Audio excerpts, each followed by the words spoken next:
श्री गणेशाय नमः. अवधूत चिंतन. श्री गुरुदेव दत्त. श्री स्वामी समर्थ. जय जय स्वामी समर्थ. देव म्हणतात, बाळा, खूप काही चिंता आता संपण्याच्या मार्गावर आहे. जे कोणी बाळ या क्षणाला कोणत्याही दुविधेमध्ये आहेत त्यांना त्या प्रश्नाचे उत्तर लवकरच प्राप्त होईल. त्यांच्यापासून ती दुविधा लवकरच दूर होऊन त्यांना तो मार्ग दिसेल. होय बाळा, तुम्ही सत्य ऐकत आहात. तुमच्याकडे खूप काही प्रश्न आहेत, मी जाणतो.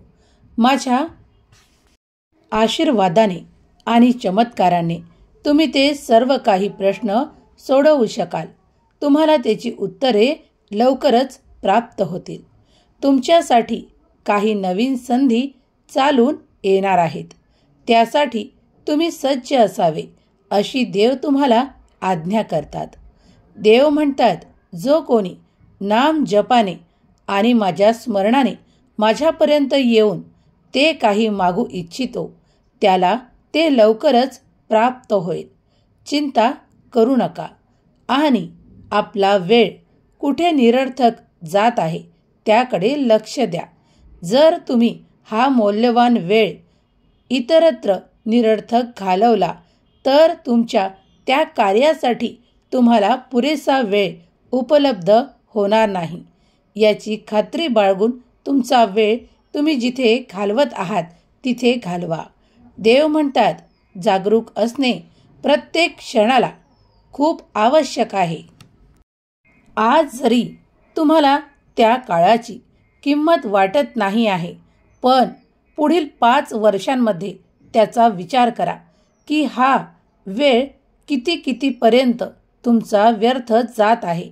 देव म्हणतात, हाच जर तुम्ही तुमच्या काही उपलब्धीसाठी, काही प्रयत्नांसाठी अशा ठिकाणी वापरलात तर तुम्ही तुमची प्रगती अगदी सहजरित्या साधू शकाल. देव म्हणतात, जर तुला जे कार्य करायचे आहे त्यासाठी नियोजन कर. बाळा, मी सदैव तुझ्या पाठीशी उभा आहे. तुम्ही जे काही करत आहात त्यावर माझे लक्ष आहे. मी तुम्हाला नेहमीच त्या जागी ठेवू इच्छितो, त्या ठिकाणी नेऊ इच्छितो जिथे तुमचे ध्येय तुम्हाला प्राप्त होणार आहे. तेव्हा कुठलीही काळजी करणे थांबवा. जर चिंता करत असाल तर त्यापेक्षा देवाचे चिंतन करा, नामस्मरण करा. तुम्हाला अध्यात्माकडे वळायचे आहे. ती योग्य प्रगती साधायची हीच वेळ आहे. देव म्हणतात, तू माझ्याकडे ज्या काही इच्छा घेऊन आला आहेस ते सर्व काही पूर्ण होणार आहे. तुमच्याकडे ती मोठी संधी देण्यात येत आहे, ज्यामुळे तुम्ही ते सर्व काही प्राप्त कराल. या संधीसाठी तुला जे काही प्रयत्न करत आहेस त्या प्रयत्नातच यश येणार आहे. देवांचा आशीर्वाद आणि देवांचा चमत्कार तुम्ही अनुभव करणार आहात. देव म्हणतात, जो कोणी भक्तिभावाने, श्रद्धेने माझ्यापर्यंत येऊन ती प्रार्थना करतो, त्या जागी पोहोचण्याचे प्रयत्न करतो, तेही त्या शक्यतेंवर ज्या सर्व काही त्याला शक्य होतात, मग त्या ठिकाणी त्यासाठी त्याच्या जीवनातील तो अंधकार नश्वर करण्यात येतो. कारण तिथे माझा प्रकाश कार्य करणे सुरू करतो. तुला माझे देवदूत ते देऊ इच्छितात जे मी त्यांना सांगितले आहे. देव म्हणतात, तुमची प्रार्थना मान्य होत आहे. तेव्हा आता देवदूतांकडून तुम्हाला ते सर्व काही प्राप्त होणार आहे.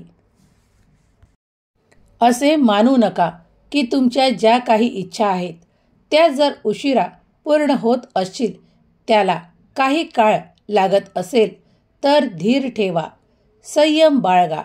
सर्व काही योग्य वेळेवर देव तुम्हाला देऊ इच्छितात. देवांकडे तुमच्यासाठी खूप काही योजना आहेत ज्या तुमच्यासाठी कार्य करणार आहेत. आता पुढील काही काळात तुम्ही त्यांचे अनेक अनुभव प्राप्त करणार आहात.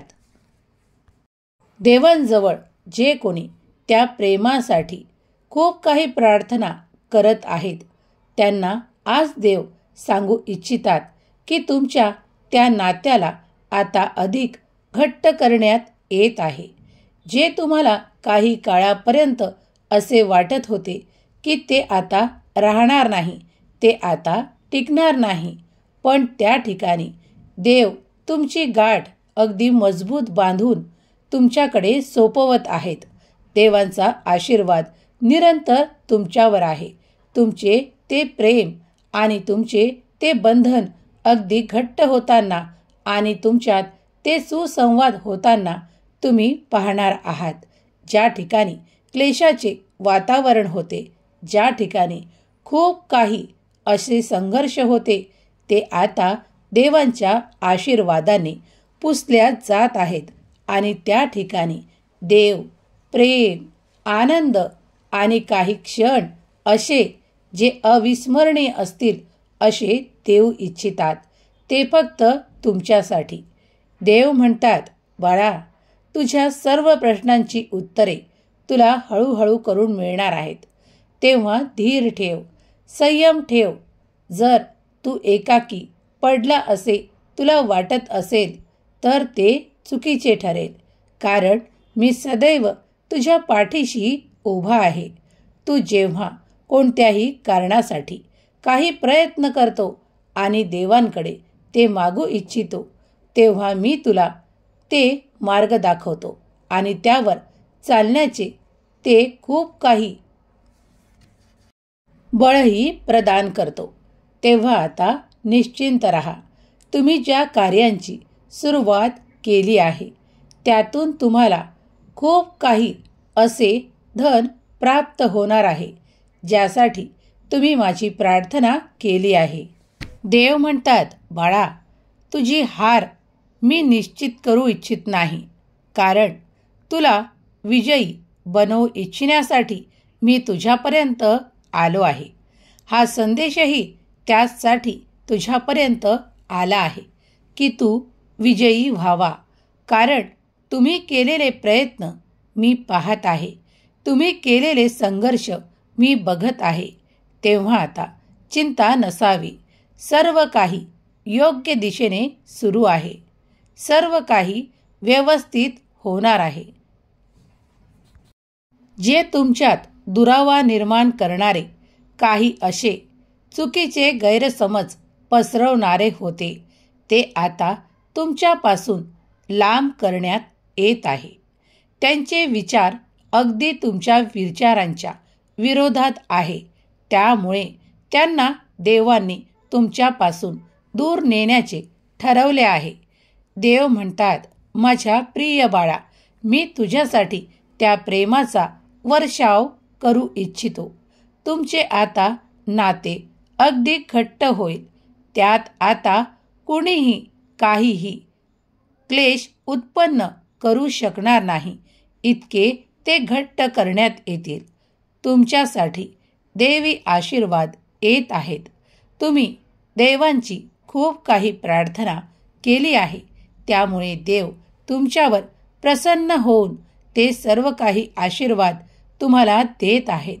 तुमचे कुटुंब, सहकुटुंब आनंदित आणि उत्साही राहणार आहात.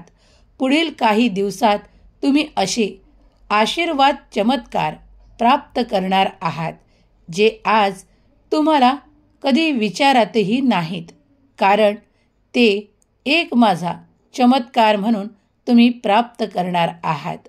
देव म्हणतात, तुम्ही केलेली कर्म देवांकडे नमूद आहेत. चिंता नसावी. देवांच्या आशीर्वादांमध्ये तुमच्यासाठी असे अद्भुत आणि अकल्पनीय असे काही चमत्कार आहेत जे तुमच्या खूप विचारांच्या पलीकडे आहेत.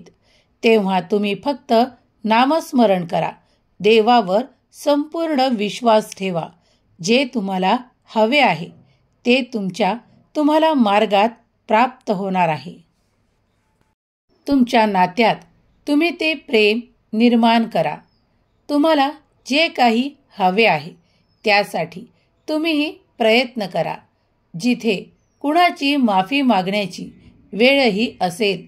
जर नाते टिकत असेल तर तेही करायला कमी करू नका. देव म्हणतात, जो कोणी त्या सर्व काही प्राप्तीसाठी माझे प्रयत्न करत आहे, मी त्याच्या पाठीशी उभा राहून त्यासाठी अशक्यही शक्य करणार आहे. त्याने फक्त विश्वास ठेवावा आणि आपले कर्म चांगल्या रीतीने करत जावे. जे कोणी आर्थिक चमत्कारासाठी प्रयत्न करू इच्छितात त्यांच्यासाठी ते मार्ग दाखवण्यात येतील, ज्यावर ते कार्य करत सच्चाईने पुढे जाऊ इच्छितात. त्यांना ते आर्थिक चमत्कार नक्कीच प्राप्त होतील. खूप काही असे धन तुमच्या दिशेने देव बरसवू इच्छितात. ते एखाद्या चमत्कारानुसार तुम्हाला जाणवेल, तेव्हा त्यासाठी सज्ज रहा. देव तुम्हाला आज्ञा करतात की बाळा, चिंता, क्लेश, संघर्ष आता संपण्यात आहेत, तेव्हा आनंदी होण्याची वेळ आहे. सुखाने तुझे जीवन परिपूर्ण होणार आहे. विश्वासाने पुढे जा. जे तुमचा विरोध करत आहेत त्यांचा तो विरोध काही काळातच देव निष्क्रिय करणार आहेत, कारण तो निरर्थक आहे. तुमच्या योग्य दिशेने तुम्ही पुढे चालाल आणि ती प्रगती प्राप्त कराल. देव तुम्हाला आशीर्वादामार्फत ते सर्व काही देऊ इच्छितात ज्या तुमच्या इच्छा आहेत. देवांजवळ तुमचे सर्व काही भविष्य सुरक्षित आहे, तेव्हा चिंता करू नका. देव म्हणतात, बाळा, तू माझा प्रिय बाळ आहेस.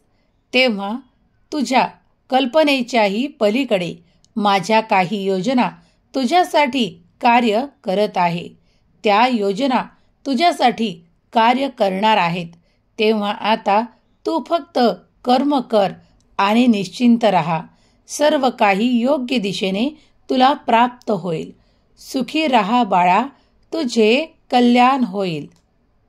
ज्यांनी कुणी स्वामी संदेश या क्षणाला ऐकत आहात त्यांच्यावर स्वामी निरंतर कृपादृष्टी करोत.